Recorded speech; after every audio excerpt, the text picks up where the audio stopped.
Originally, I prepared a 45-minute presentation.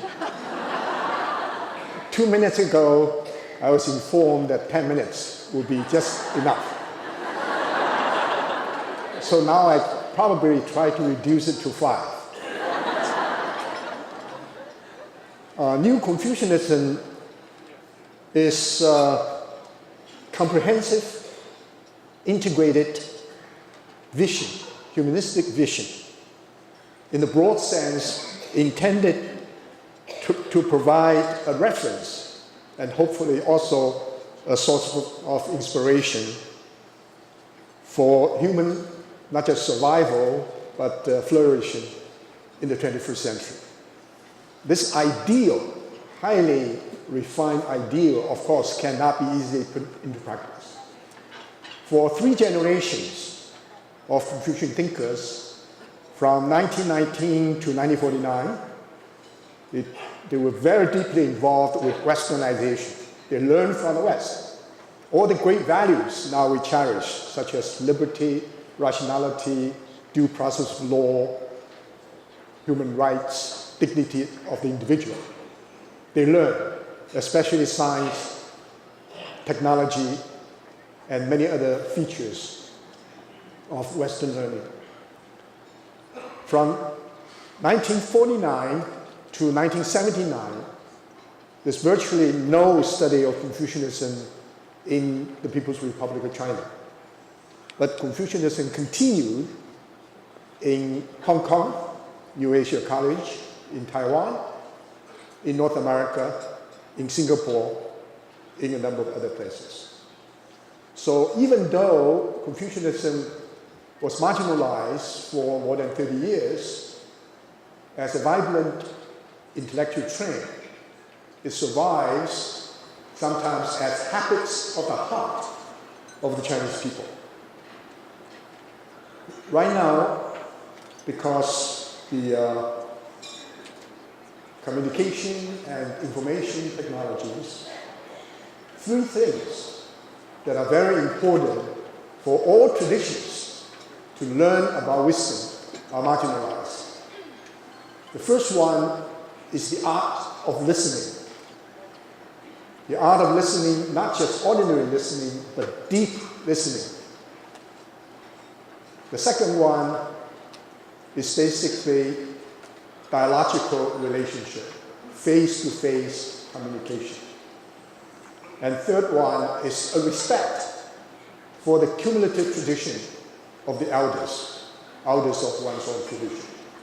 So I'm really very pleased to be here that all of you, because of your profession and because of your commitment, are involved in the cultivation of the art of listening of the young, and also to engage them in a face-to-face communication to enhance the importance of dialogue. And of course, with your involvement in language, language is never a tool. It is a vehicle for cultural expression. You are deeply involved in introducing a new mode of thinking. That is, the cumulative tradition of a particular culture needs to be respected, needs to be studied. Confucianism involves 4 inseparable dimensions.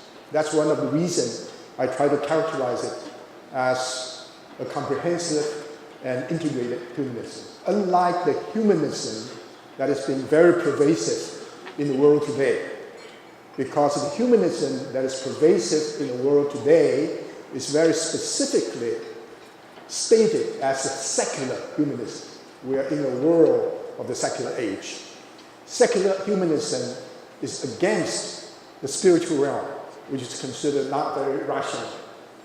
It is also, it ignores nature. Scientific spirit is great, but when scientific spirit degenerates into scientism, then nature is being understood, studied, eventually subdued and conquered. So in the 21st century, our relationship to nature, human being as a whole, and also our relationship to our own spiritual traditions are highly problematic. That's the problem with secular humanism. But Confucian humanism began as a commitment to the well-being of the world, trying to transform the world from within, and yet was not a secular form of humanism. One scholar talked about Confucianism as regarding the secular as sacred.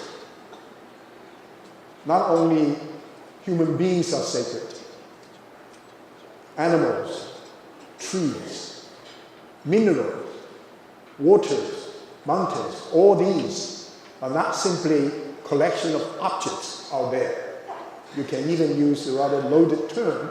They are part of a communion of subjects as integral part of our existence. Thomas Berry, the scholar who for years was noted for his work on theology, to the end of his life he decided to change his idea or identity as a geologian rather than a theologian, focusing on the earth. And this is, I call it, a Confucian term. Now, in the Confucian tradition, there are four inseparable dimensions. First of all, it is the question of the self. How the body and mind of the person can be integrated. Therefore, one of the key concerns in the Confucian tradition is shusen, self-cultivation. But self-cultivation is not simply the search for one's own inner spirituality. It is a way of relating a person to many other structures of human relatedness. And the person in the Confucian tradition is always understood as a center of relationships. So as a center, the dignity, independence, autonomy of the person is assured. So learning is always for the sake of the self, not to learn simply for others, because learning is for character building. The related aspect of that is the relationships. Family, community, nation, and beyond. In fact, everything in the world, everything on Earth or in the cosmos is related to us in a very deep and meaningful way. Therefore, the fruitful interaction between the self and community variously understood, community in terms of family, community, and of course, nation and the world. The second part of it is the concern of human species as a whole and nature. How to establish a sustainable, harmonious relationship with nature. And the third one is the mutual responsiveness or mutuality between the human heart and mind and the way of heaven. The way of heaven is understood as omnipresent, omniscient, all over the place, and all conscious and sensitive. But most likely not omniscient or omnipotent, in the sense not likely to be all-powerful. Part of the reason is because human beings are not only observers, appreciators, but also participants. Sometimes we even use the term co-creators of the cosmic process. We are not part of the evolution, we actually take part in shaping the evolution. Therefore, human beings are endowed with incredible ability to be an integral part of this process, and by implication, human beings can also become major destroyers, major destructive force.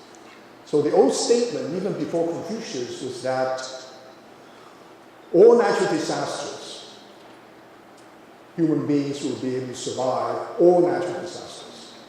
But the only disaster human beings will not be able to survive turn out to be man-made.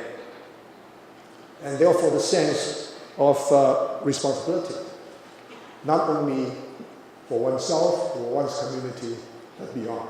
So the self-integration of body and mind, fruitful interaction between self and community, sustainable, harmonious relationship between human species and nature, and mutual responsiveness between human heart and mind and heaven. These four dimensions are integrated.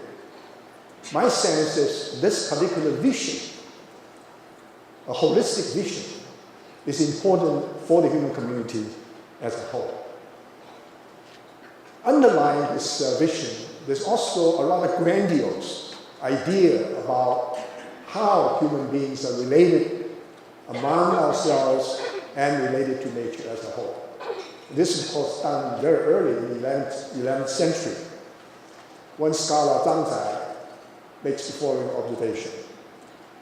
Heaven is my father, and earth is my mother, and even such a small being as I finds an intimate place in their midst. Therefore, that which fills the universe I regard as my body, and that which directs the universe I regard as my nature. All people are my brothers and sisters, and all things are my companion. This holistic vision has been lost, has been challenged, has been considered romantic. But in the last 30 or 40 years, we see the revival of Confucianism. This revival, of course, has expressed itself in terms of language learning, in terms of basic cultural forms like dance, music, art. It has also revealed itself in terms of basic thinking about history, about literature, about culture, and of course people in anthropology, in sociology, in many other disciplines in the natural sciences and social sciences, all interested in China. But my sense is that there's something very deep, the philosophical underpinning, that should be appreciated as an integral part of this process of understanding what's going on.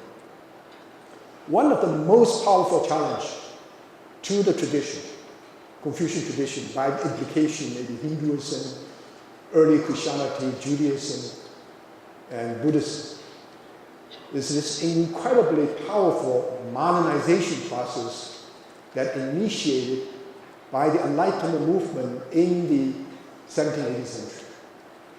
This movement not only created great institutions, we're all beneficiaries, market economy, democratic polity, civil society, science and technology, all the great institutions, multinational corporations, universities, and also underlying values.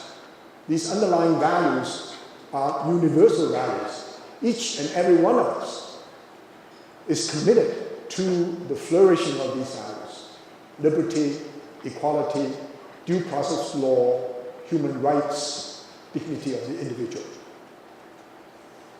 There's nothing wrong with the rise of reason, with the development of modernity, understood in this context. But if we look into the future, into the 21st century, we ask ourselves if we would be able to manifest all these values, is it enough for human beings to survive and to flourish? Take one example, the idea of an economic man.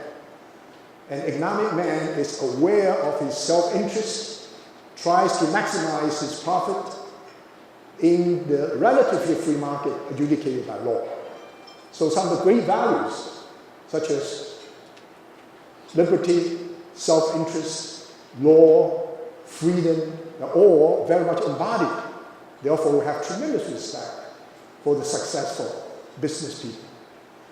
However, if we look into the future, we really have to ask ourselves, what are some of the other values that are important, that need to be fully developed, complementary to the core values we talked about?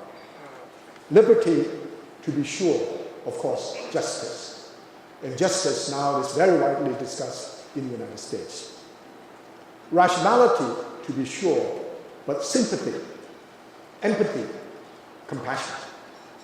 Human rights, to be sure, but responsibility. Give you one example. If there's no sense of responsibility, one deep Confucian commitment is that the people who are more powerful, more influential, have more access to information, ideas, ought to feel more obligated for the well-being of the society as a whole.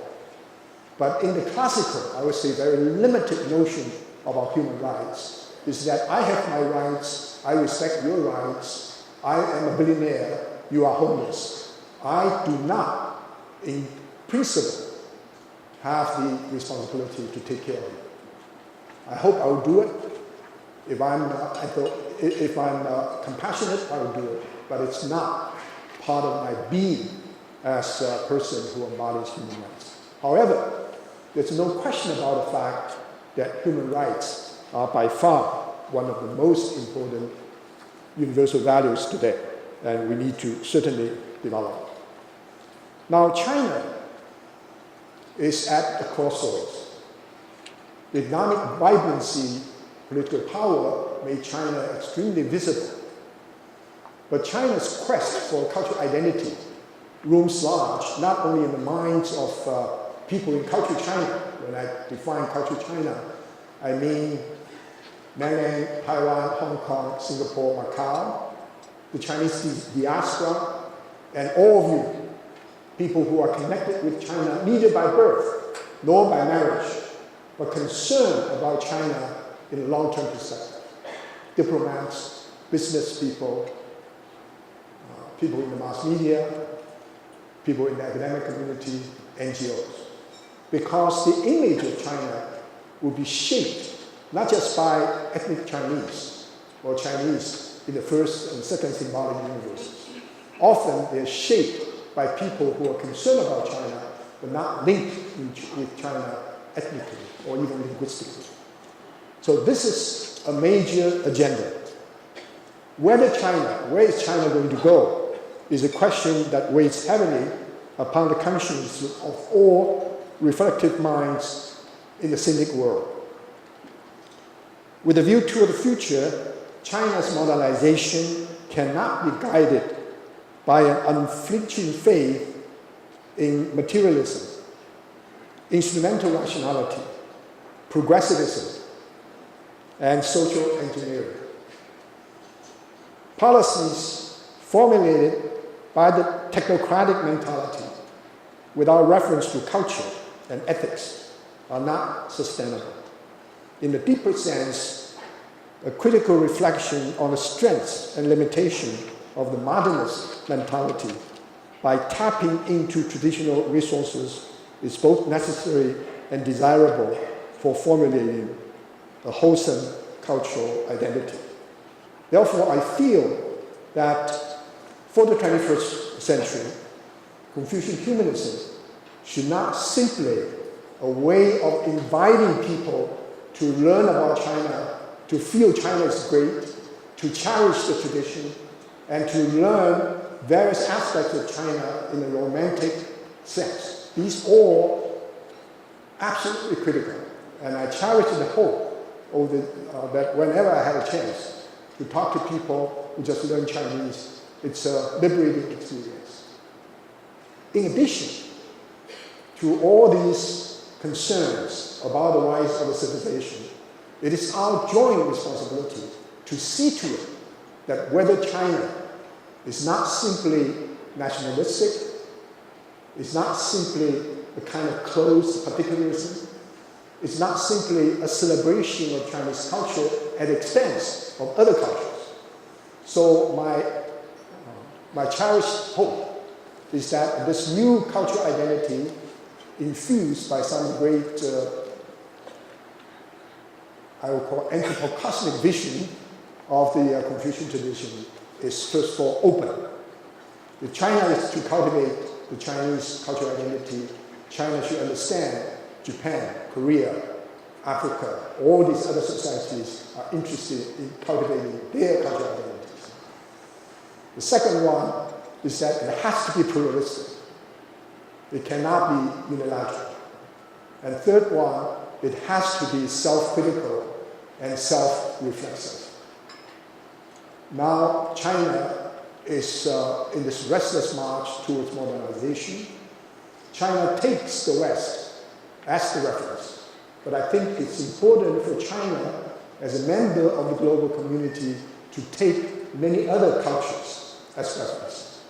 India, Islamic world, Latin American countries, Africa, and so forth.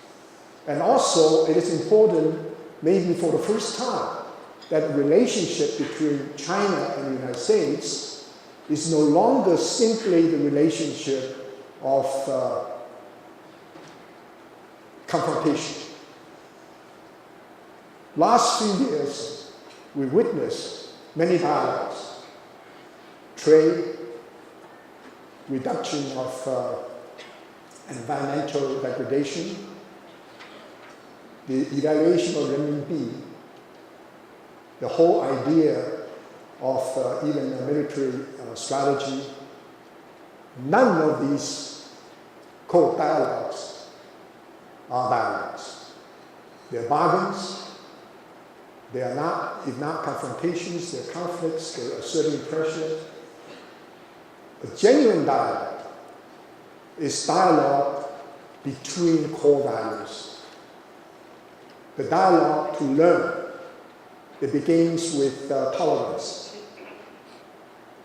and also awareness of the other. With awareness of the other, to respect the other. With respect, to take the other as mutual reference, and then mutual learning. Eventually, even to celebrate difference. I think the time is right for American elite, political, intellectual, cultural elite, and Chinese intellectual elite, as well as in people in general, to talk about some of the deep felt values that make us different and yet fascinating to know the difference. I will end with an idea that anthropologist Clifford Geertz once coined, the liberating experience of confronting radical otherness. The liberating experience of confronting radical otherness. I think the time is right for us to do that and to appreciate that this process of learning involves not only language, culture, but deep felt core values. Thank you.